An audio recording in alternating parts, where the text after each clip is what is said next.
ونصلي ونسلم على رسوله الكريم أما بعد فأعوذ بالله من الشيطان الرجيم بسم الله الرحمن الرحيم سبحان الذي أسرى بعبده ليلا من المسجد الحرام إلى المسجد الأقصى الذي باركنا حوله لنريه من آياتنا إنه هو السميع البصير صدق الله العظيم وصدق رسوله النبي الكريم۔ کہاں میں کہاں یہ مدینے کی گلیاں، یہ قسمت نہیں ہے تو پھر اور کیا ہے، جہاں روضائے پاک خیر الورا ہے وہ جنت نہیں ہے تو پھر اور کیا ہے۔ محمد کی عظمت کا کیا پوچھتے ہو، محمد کی عظمت کا کیا پوچھتے ہو کہ وہ صاحب کعبہ کو حسین ٹھہرے، بشر کی سرے عرش مہمان نوازی، یہ عظمت نہیں ہے تو پھر اور کیا ہے۔ تم اقبال یہ نعت تو کہہ رہے ہو مگر تم نے سوچا ہے کہ کیا کر رہے ہو، کہاں تم کہاں مدح ممدوح یزداں، یہ جرت نہیں ہے تو پھر اور کیا ہے۔ علامہ اقبال رحمۃ اللہ علیہ نے آپ صلی اللہ علیہ وسلم جو معراج پہ گئے اور آپ صلی اللہ علیہ وسلم اللہ رب العزت کے بالکل قریب آمنے سامنے ہو کر جو باتیں کی، ہم کلام ہوئے، اس کی اس نے منظر کشی کی، کعبہ کو حسین ٹھہرے، ٹھیک ہے۔ تو بشر کی سرے عرش مہمان نوازی، ان کی عرش پر جا کر جو اللہ نے مہمان نوازی کی، تو یہ عظمت نہیں ہے تو پھر اور کیا ہے۔ تو آپ صلی اللہ علیہ وسلم کی معراج کے سفر کے بارے میں گزشتہ جمعہ میں کچھ باتیں گوش گزار کرنے کی کوشش کی کہ آپ صلی اللہ علیہ وسلم معراج پہ جا رہے تھے، تو یہ معراج پہ جب آپ گئے پھر آپ نے بیت المقدس میں جا کر وہاں نماز پڑھائی بھی تمام انبیاء علیہ السلام کو، اور اس کے بعد جب جانے لگے تو آپ کو وہاں سے میں نے بتایا تھا کہ خوشبو آئی، تو آپ نے جبریل علیہ السلام سے پوچھا کہ یہ خوشبو کس چیز کی ہے، تو انہوں نے کہا کہ یہ فرعون کی جو بانیاں تھیں، جو مشاطہ، جن کا نام تھا مشاطہ کا مطلب ہے کہ کنگھی کرنے والی، تو اس کی بیٹیوں کی کنگھی کیا کرتی تھی، تو وہ سارا واقعہ میں نے پچھلے جمعے میں بتایا تھا۔ تو ان کے منہ سے جب اللہ کا نام نکلا تو ان بیٹیوں نے بتایا کہ یہ جو ہماری نوکریانیاں ہیں یہ آپ کو رب نہیں مانتی، تو اس پر اس نے ان کو بھی جلا دیا، اس کی بیٹیوں کو بھی جلا دیا۔ تو وہ جو جلی ہوئی ہڈیاں تھیں اس جگہ پہ دفنائی ہوئی تھی بیت المقدس کے قریب، 2000 سال کے بعد بھی آپ صلی اللہ علیہ وسلم کو وہاں سے خوشبو آئی۔ تو میں نے بتایا کہ جو اللہ رسول کے لیے مر جاتا ہے، اللہ کی ذات اس کو ضائع نہیں کرتی، اس کو ہمیشہ کے لیے زندہ رکھتے ہیں۔ اس کے بعد آپ صلی اللہ علیہ وسلم بیت المقدس سے پھر آپ جو ہے آسمان کی طرف آپ کا سفر شروع ہوا، اور یہ سب جو ہے اب جب معراج پہ گئے تو یہ جس سال آپ صلی اللہ علیہ وسلم کے چچا ابو طالب جو سب سے زیادہ آپ سے پیار کرتے تھے وہ فوت ہو گئے، اور اس کے بعد طائف کا واقعہ بھی آیا، وہاں بھی کفار نے آپ کے ساتھ بہت جو ہے وہ ظلم و ستم والا معاملہ کیا، پتھر مارے گئے، اور 6 میل تک جو ہے بچے ان کو جب آپ تھک کے بیٹھ جاتے تو وہ پھر اٹھاتے، تو وہ ایک بہت دل کو پریشان کر دینے والا واقعہ تھا، اور آپ صلی اللہ علیہ وسلم انتہائی پریشان ہو گئے، اور جبریل علیہ السلام آ گئے کہ آپ ابھی حکم کریں تو یہ دو آپ جائیں طائف میں تو آپ دیکھیں کہ بہت بڑے بڑے پہاڑ ہیں، بڑے بڑے پہاڑ، تو فرشتہ آ گیا کہ ہم یہ دونوں پہاڑ آپس میں ملا دیتے ہیں، یہ بستی والے سارے جو ہیں وہ کیا ہو جائیں گے، ملیا میٹ ہو جائیں تو آپ صلی اللہ علیہ وسلم نے فرمایا کہ مجھے جو ہے اللہ نے رحمت للعالمین بنا کر بھیجا ہے، مجھے جو ہے اس لیے نہیں بھیجا کہ میں ان کے لیے وہ عذاب کا باعث بنوں۔ اگر یہ ایمان نہیں لے کر آئے تو ان کی نسلوں میں سے، ان کی اولادوں میں سے لوگ مسلمان ہو جائیں گے، تو وہ بھی پریشانی والا واقعہ تھا۔ آپ صلی اللہ علیہ وسلم کی جو چچا سب سے زیادہ پیار کرنے والے تو وہ بھی اس دنیا سے چلے گئے، تو آپ صلی اللہ علیہ وسلم بہت غمگین تھے، پریشان تھے، تو اللہ نے پھر آپ کو سیر کرائی، اتنا بڑا وہ منظر کشی سارا جو دیکھ کے تاکہ آپ کی جو پریشانی ہے وہ ساری ختم ہو جائے۔ تو آپ صلی اللہ علیہ وسلم جب پہلے آسمان پر گئے تو حضرت آدم علیہ السلام، جس پہ جو ہمارے سب کے جو والد ہیں، جد امجد ہیں مسلمانوں کے، انسانوں کے، جتنے بھی چاہے وہ مسلمان ہیں کافر ہیں، سب انسانوں کے جو ہے وہ والد ہیں، تو سب سے پہلے جو پہلے آسمان پر آپ کی ملاقات ہوئی تو حضرت آدم علیہ السلام سے ملاقات ہوئی۔ دوسرے آسمان پر آپ صلی اللہ علیہ وسلم کی ملاقات کس سے ہوئی؟ حضرت عیسیٰ علیہ السلام اور حضرت یحییٰ علیہ السلام۔ حضرت عیسیٰ علیہ السلام اور حضرت یحییٰ علیہ السلام یہ دوسرے آسمان پر ملے، اور یہ دونوں آپس میں، یعنی حضرت یحییٰ علیہ السلام اور حضرت عیسیٰ علیہ السلام یہ آپس میں خالہ زاد بھائی ہیں۔ حضرت یحییٰ علیہ السلام اور حضرت عیسیٰ علیہ السلام کیا آپس میں خالہ زاد بھائی ہیں۔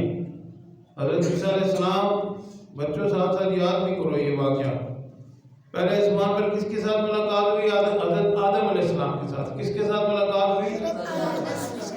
اور دوسرے آسمان پر حضرت عیسیٰ علیہ السلام اور یحییٰ علیہ السلام، کس کے ساتھ؟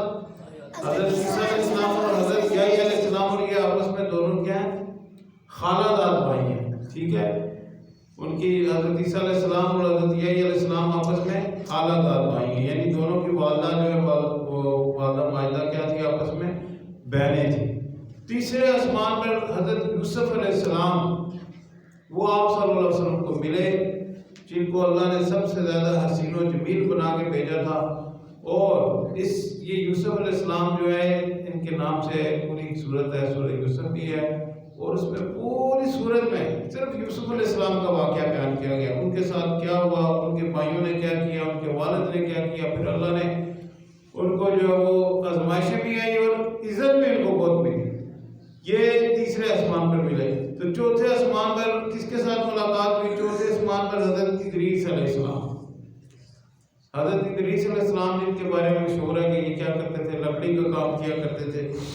اور پانچویں آسمان پر حضرت ہارون علیہ السلام۔ حضرت ہارون علیہ السلام کون ہے؟ یہ موسیٰ علیہ السلام کے بھائی ہیں۔ جب اللہ تعالیٰ نے موسیٰ علیہ السلام کو کہا کہ آپ جاؤ اور فرعون کو کیا کرو، جا کے تبلیغ کرو، اس کو جو ہے اللہ اس کے رسول کی طرف بلاؤ، اپنے جو ہے اس کو اچھے طریقے سے بات کرنا، کیا کہا؟ فَقُلْ لَهُمْ قَوْلًا لَيِّنًا، نرم بات کرنا، آرام سے بات کرنا۔ ہو سکتا ہے کہ وہ نصیحت پکڑ جائے۔ اب اس سے ایک واقعہ بھی ملتا ہے کہ فرعون کتنا بڑا ظالم تھا، اس نے کتنے ظلم کیے، 90,000 کے قریب بچوں کو اس نے کیا کیا؟ قتل کر دیا۔ پھر بھی اللہ کیا کہہ رہے ہیں؟ اس کے ساتھ جا کر آرام سے بات کرو، پیار سے بات کرو۔ اس سے سمجھ یہ آئی کہ تبلیغ کا کام جو ہے یہ صبر کے ساتھ ہوتا ہے، یہ پیار کے ساتھ ہوتا ہے، نرمی کے ساتھ ہوتا ہے، غصے کے ساتھ نہیں ہوتا۔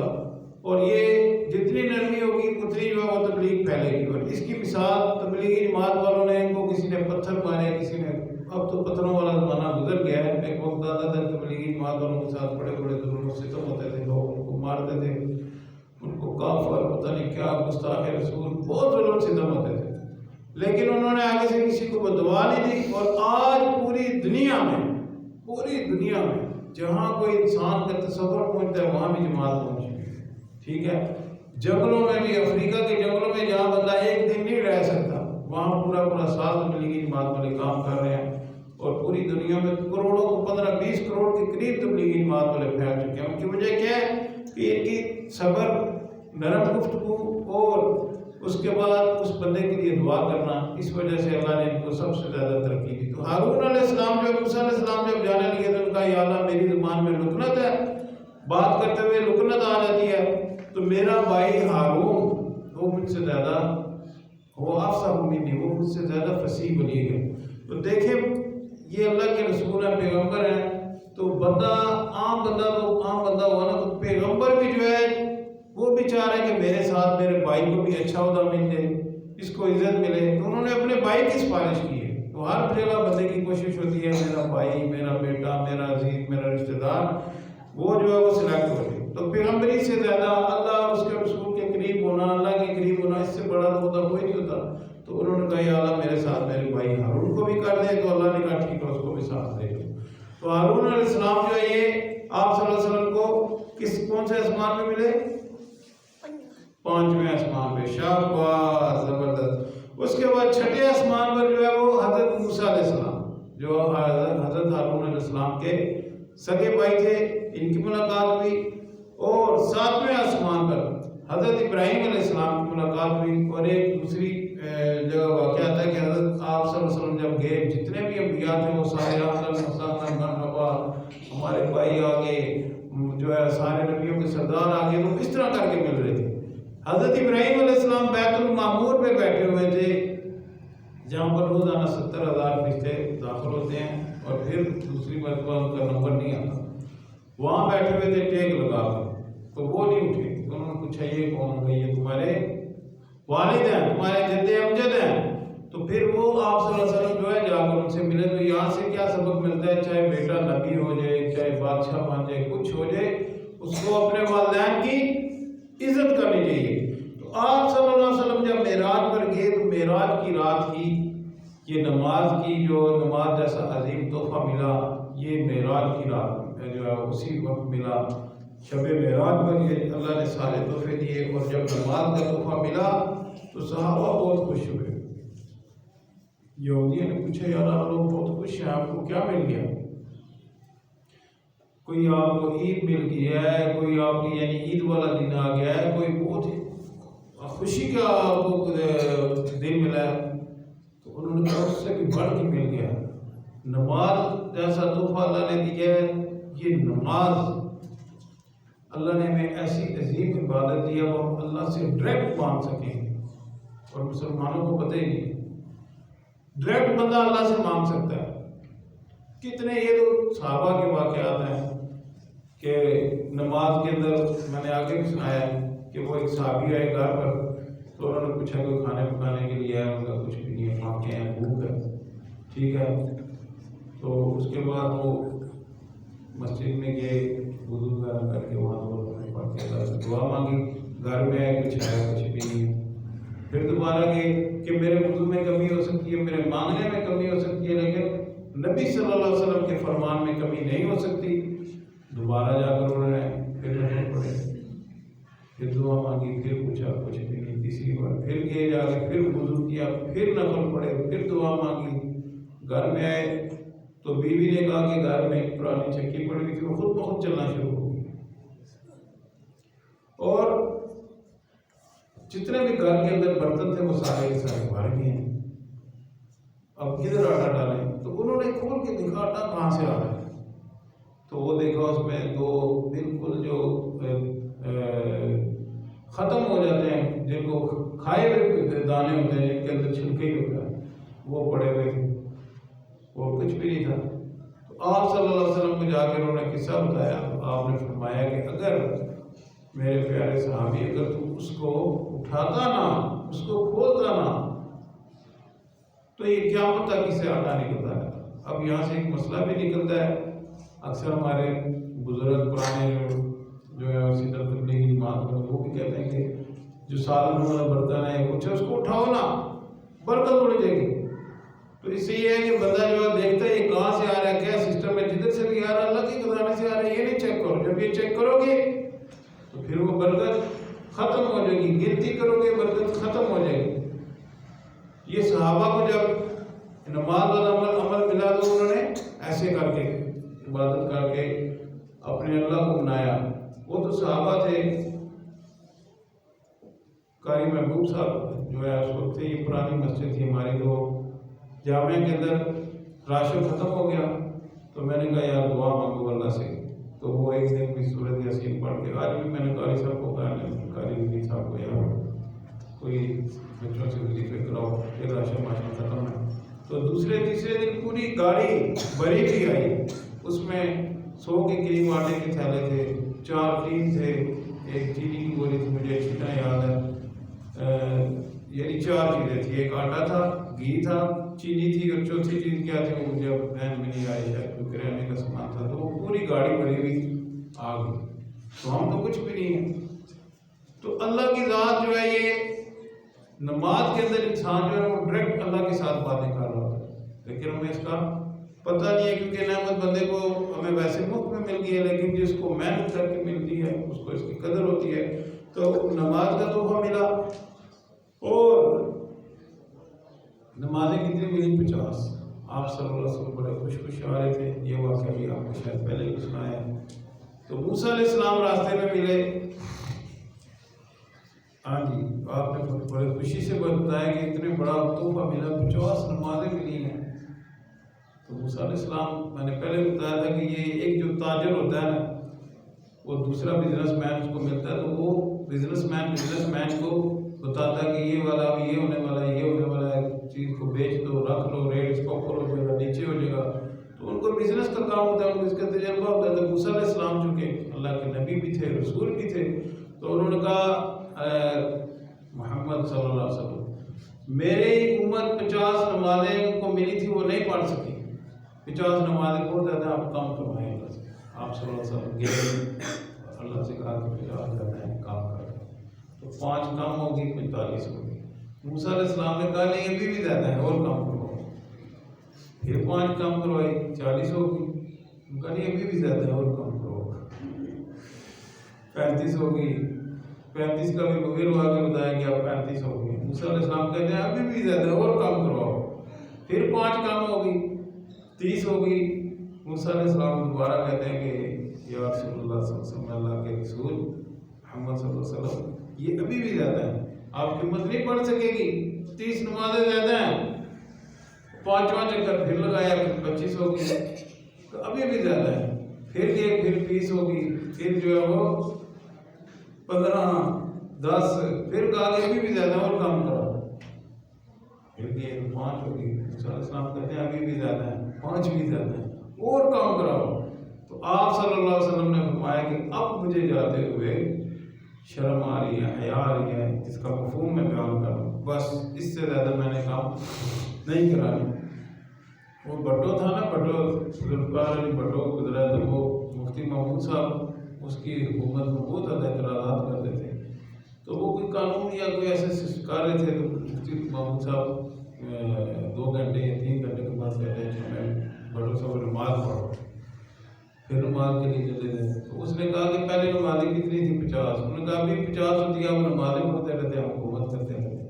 وہ ایسی لطیفہ یاد آ گیا۔ تو آپ صلی اللہ علیہ وسلم 5 نمازیں جو ہے، موسیٰ علیہ السلام نے کہا کہ 5 جو ہے یہ آپ جو ہے یہ آپ مزید کام کرائیں، یہ 5 بھی زیادہ ہے، ان کا اس سے کام نہیں کروانا۔ اب دیکھیں کدھر 50 نمازیں ہوں، کدھر 5 نمازیں، اور آج امت جو ہے یہ 5 نمازیں بھی پڑھنے سے آ رہی ہے، بڑی مشکل سے آتی ہیں، اور نماز لوگ پڑھتے 100 میں سے 5% کر لیں، 10% نمازی ہوں گے، 15% ہوں گے، ٹھیک ہے، 20% ہوں گے 100 میں سے۔ اور وہ جو نمازی ہیں وہ بھی بیچارے، ان میں سے بھی اگر آپ کہیں کہ جیسے نماز پڑھنے کا حق ہے کہ نماز پڑھ کے بندہ سیدھا اللہ سے بات کرتا ہے، وہ بات منوا لے جیسے صحابہ تھے، ٹھیک ہے، مولانا یہ تو پرانے واقعات ہیں، حاجی عبدالوہاب صاحب پر بھی فوت ہوئے 2018 میں، تو مشرف ان کے پاس گیا کہ آپ ایسا کریں کہ بیرون ملک جو جماعتیں بھیج رہے ہیں، جماعتیں بھیجنا بند کر دیں۔ تو وہ بہت میٹھی میٹھی ایسی باتیں کہتے ہیں، تو ان کو سمجھا رہے ہیں کہ یہ تو نہیں تبلیغ کا کام ہے، اس طرح سے مشرف نے ان کی تعریف بھی کی، آپ بہت اچھا کام کر رہے ہیں، لیکن بیرون ملک جماعتیں بھیجنا بند کریں۔ 2 بار 3 مرتبہ انہوں نے پیار سے میٹھے میٹھے طریقے سے، ایسے وہ بالکل ایسے بندہ پیار سے باتیں کر رہا ہوتا ہے، انہوں نے کہا مننے ہم تو یہ تبلیغ کا کام ہے، اللہ کا کام ہے، رسول کا کام ہے۔ مشرف نے پھر کہا کہ ہم کیا کریں گے، زبردستی بند کروائیں گے۔ تو حاجی صاحب نے یہ کہا کہ آپ جماعتوں کو بند کرواؤ تو میں اپنے اللہ سے بات کر لوں گا۔ تو وہ ان کے کہنے میں اتنی وہ طاقت تھی، اتنی وہ جو شدت تھی، تو اس کے بعد مشرف کی جرت نہیں ہوئی۔ تو وہ تو صحابہ تھے۔ اس دور میں بھی میں نے آپ کو بتایا کہ اپنی بات بتائی، تو نماز ایک ایسی طاقت ہے، ایک ایسی دولت ہے جو مسلمانوں کو پتہ ہی نہیں ہے کہ اس میں اللہ نے کتنی طاقت رکھی ہوئی ہے کہ بندہ ڈائریکٹ اللہ سے مانگ سکتا ہے۔ تو آپ صلی اللہ علیہ وسلم وہاں بھی جا کر اپنی امت کو آپ نے نہیں بھولے، معراج میں جا کے بھی جو اتنا عظیم موقع تھا، بندہ خوشی کے موقع پر یا غم کے موقع پر، دو موقع ایسے ہوتے ہیں کہ بندہ بھول جاتا ہے، وہ بڑے بڑوں کو بھول جاتا ہے، حتیٰ کہ بعد وہ بندہ اپنے سب سے قریبی جو بچے ہوتے ہیں اولاد کو بھی بھول جاتا ہے، ایسا وقت بھی آ جاتا ہے۔ تو اس سے بڑا موقع کیا تھا خوشی کا کہ آپ صلی اللہ علیہ وسلم جنت کو بھی دیکھ کر آئے ہیں، جہنم کو بھی دیکھ کر آ رہے ہیں کہ کیا ہو رہا ہے، لیکن وہاں بھی آپ صلی اللہ علیہ وسلم اپنی امت کو نہیں بھولے، وہاں پر بھی آپ صلی اللہ علیہ وسلم نے اپنی امت کا خیال رکھا، امت کے لیے بخشش لے کر آئے کہ میری امت کو معاف کر دیں، امت کے لیے جو ہے خیال کیا۔ لیکن امت جو ہے یہ بہت بے وفا ہے۔ اس وقت آپ صلی اللہ علیہ وسلم کو ہم لوگ بتائیں کون سے ایسے کام کر رہے ہیں جس سے آپ صلی اللہ علیہ وسلم خوش ہو رہے ہیں۔ سب سے بڑی بات تو دیکھیں نا کہ مسلمان کس قدر پوری دنیا میں پریشانی کے عالم میں ایز اے مسلمان، پیسے کی اعتبار سے نہیں، پیسہ شاید سب سے زیادہ اس وقت مسلمانوں کے پاس ہی ہے، عربوں کے پاس ہے، لیکن ہم مسلمان ہونے کی حیثیت سے جو ہے اس وقت بہت پریشانی کے عالم میں۔ تو ہم جب تک آپ صلی اللہ علیہ وسلم کی سنتوں سے دور رہیں گے، ان پر 100% عمل نہیں کریں گے تو پریشانی کے شکار رہیں گے۔ جب آپ صلی اللہ علیہ وسلم کی سنتوں پر عمل کریں گے، آپ صلی اللہ علیہ وسلم کی جتنے بھی بتائے ہوئے حکم ہیں، احکامات ہیں، صدقے دل سے ان کو تسلیم کریں گے تو خود بخود اللہ کی رحمت ہماری طرف متوجہ ہوگی۔ مشہور واقعہ ہے کہ وہ مسواک کی ایک سنت تھی، صحابہ نے سوچا کہ اتنے عرصے سے یہ کہاں جو ہے جنگ لڑ رہے تو پتہ نہیں ہو رہی، تو بہت میں سوچا تو کہا ایک مسواک کی سنت رہ گئی ہے۔ جب مسواک شروع کی مارنا تو انہوں نے دیکھا تو انہوں نے کہا یہ تو اپنے دانت تیز کر رہے ہیں اور کل ہمیں کچے ہی کھا لیں گے، بغیر لڑائی کے وہ اللہ نے ان کو فتح دے دی۔ تو ایک سنت کے اندر اتنی طاقت ہے تو ساری سنتوں کے اندر کتنی طاقت ہوگی، واجبات کے اندر کتنی ہوگی، فرائض کے اندر کتنی طاقت ہوگی۔ اللہ رب العزت کی ذات مجھے اور آپ کو نبی کریم پر رؤوف رحیم صلی اللہ علیہ وسلم کی پکی سچی اتباع کرنے کی توفیق عطا فرمائے، آپ کی محبت ہمیں جو ہے وہ نصیب فرمائے، اور جمعے کے دن جو ہے وہ زیادہ سے زیادہ آپ صلی اللہ علیہ وسلم پر درود شریف پڑھا کریں، اور آپ پر اللہ کی ذات ہم کو زیادہ سے زیادہ درود شریف پڑھنے کی توفیق عطا فرمائے، اور اللہ کے جتنے بھی حکم ہیں ان کو اللہ ہم سب کو 100% پر چلنے والا بنائے۔ آمین۔